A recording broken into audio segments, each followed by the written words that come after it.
Hey, it's Tal, showrunner of Regarding Dracula. I'm excited to announce that we have a merch store. You can buy Dracula-themed shirts, bookmarks, pins, postcards, and more. Just head to bit.ly/regardingdracula. Again, that's bit.ly/regardingdracula. Jonathan Harker's journal, kept in shorthand. The 25th of June, morning. No man knows till he has suffered from the night how sweet and how dear to his heart and eye the morning can be. When the sun grew so high this morning that it struck the top of the great gateway opposite my window, the high spot which it touched seemed to me as if the dove from the ark had lighted there. My fear fell from me as if it had been a vaporous garment which dissolved in the warmth. I must take action of some sort whilst the courage of the day is upon me. Last night, one of my post-dated letters went to post.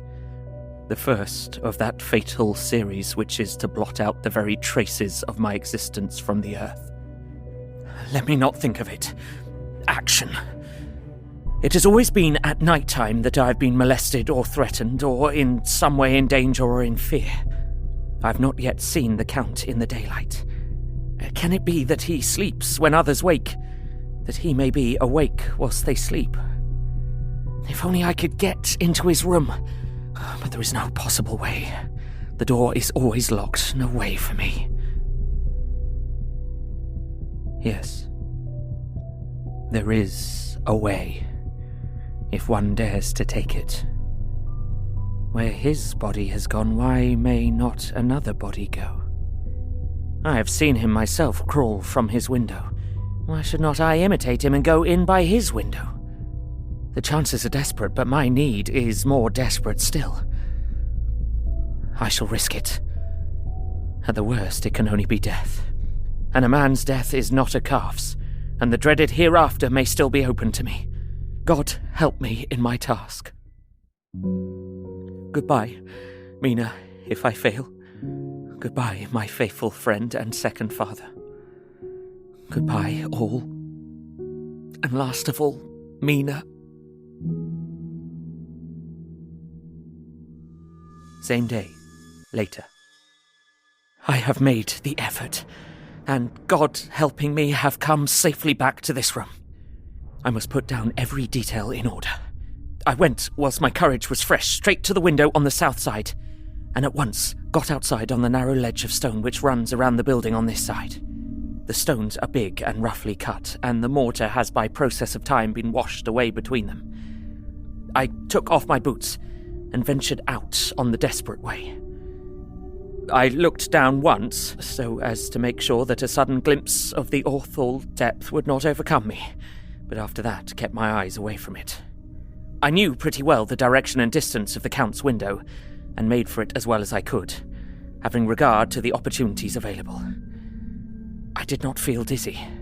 I suppose I was too excited, and the time seemed ridiculously short till I found myself standing on the windowsill and trying to raise up the sash. I was filled with agitation, however, when I bent down and slid feet foremost in through the window. Then I looked around for the Count, but with surprise and gladness made a discovery. The room was empty.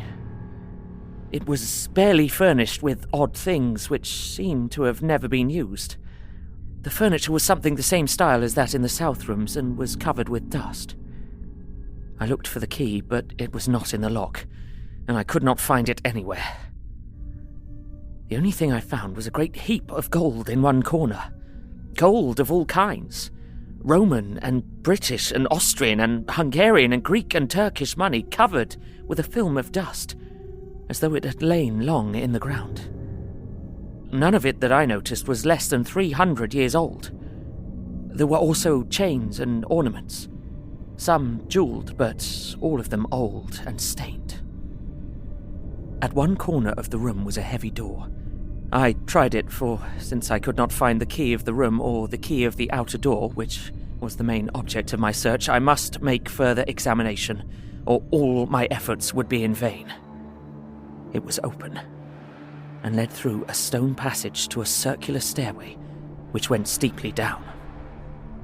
I descended, minding carefully where I went, for the stairs were dark, being only lit by loopholes in the heavy masonry.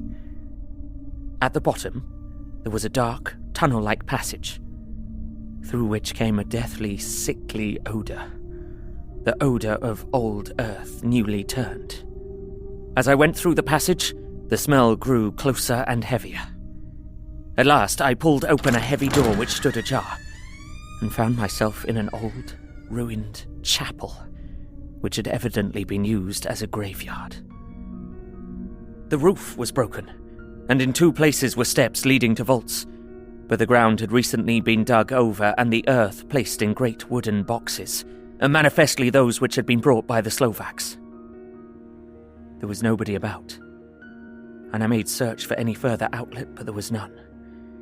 Then I went over every inch of the ground so as not to lose a chance. I went down even into the vaults, where the dim light struggled, although to do so was a dread to my very soul. Into 2 of these I went, but saw nothing except fragments of old coffins and piles of dust. In the 3rd, however, I made a discovery. There, in one of the great boxes, of which there were 50 in all, on a pile of newly dug earth, lay the Count. He was either dead or asleep. I could not say which, for the eyes were open and stony, but without the glassiness of death, and the cheeks had the warmth of life through all their pallor. The lips were as red as ever.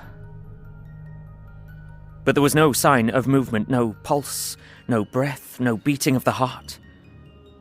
I bent over him and tried to find any sign of life, but in vain. He could not have lain there long, for the earthy smell would have passed away in a few hours. By the side of the box was its cover, pierced with holes here and there. I thought he might have the keys on him, but when I went to search, I saw the dead eyes, and in them, dead though they were, such a look of hate, though unconscious of me or my presence, that I fled from the place, and leaving the Count's room by the window, crawled again up the castle wall. Regaining my room, I threw myself panting upon the bed, and tried to think.